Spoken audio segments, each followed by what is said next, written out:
हिंदुत्व की बात हो रही है, तालिबान की बात हो रही है, भारत पाकिस्तान की बात हो रही है, तो आपको क्या लगता है कि ये मुद्दे क्यों बाहर हो जाते हैं, ये चुनाव की वजह से मुद्दे क्यों आते हैं? देखो, मैं कह रहा हूँ हिंदुत्व का कोई मुद्दा नहीं होना चाहिए चुनाव में।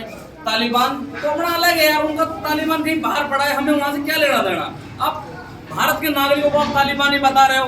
आपकी सोच देखो, आप कहाँ ले जा रहे हो? हिटलर सही चला रहे हो क्या?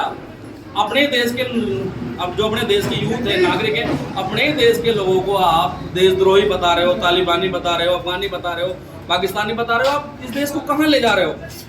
मेरा मानना है कि जो भी इस प्रकार की बातें करता है, चाहे वो मेरा समाज का हो या दूसरे का हो, या फिर कोई व्यक्ति विशेष किसी भी समाज का हो, या कोई बाबा हो या कोई बिजनेसमैन हो, कोई भी इस प्रकार की बातें करता है तो मैं समझता हूँ कि वो इस देश को गृह युद्ध में धकेलना चाहता है, इसके अलावा वो कुछ नहीं चाहता। प्रत्याशी है यहाँ से आजाद समाज पार्टी से उदयराम पोसवाल, उन्होंने एक सभा में कहा था कि जो गुर्जर समाज है, वो एससी समाज है, उसके मान सम्मान और स्वाभिमान को खरीदने की कोशिश की जा रही है। आपको क्या लगता है कि किस तरह से लोकतांत्रिक उनके धज्जे उड़ाई जा रही है? चुनाव आयोग में किस तरह के हो रहे हैं कि लोगों को प्रलोभन दिया जा रहा है?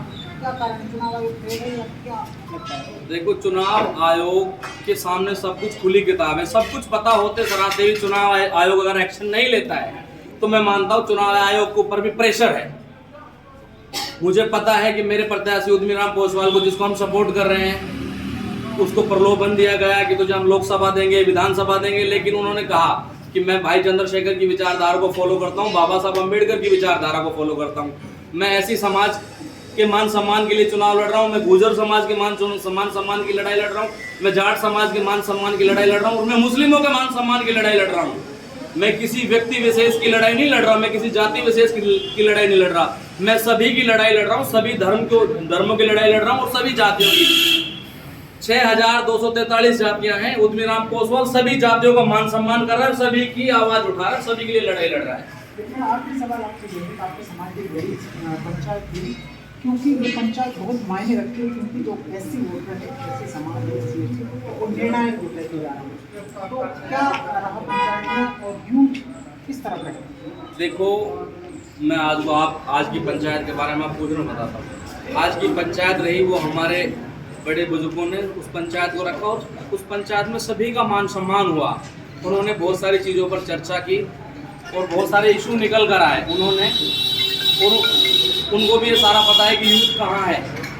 ऐसा नहीं है उन्हें नहीं पता, वो सब चाहते हैं कि युवाओं इस देश की बागडोर युवा संभाल रहे हैं, और वो लोग युवाओं के साथ हैं।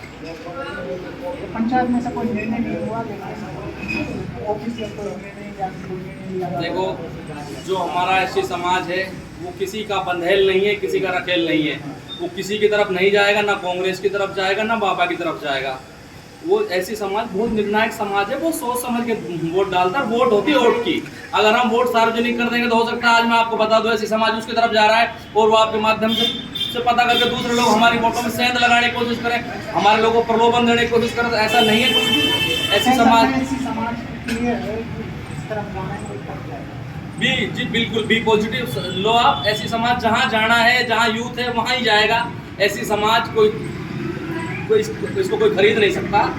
आप कितना ही प्रलोभन दे दो, किसी को सरपंच बनाने का दे दो या किसी को जिला प्रमुख बनाने का दे दो, लेकिन ऐसी समाज ने जो ठान लिया है वो कर दिखाएगा। और इस बार 3 तारीख को हम बताएंगे कि भाई चंद्रशेखर के जन्मदिन पर क्या होता है जयपुर विधानसभा में।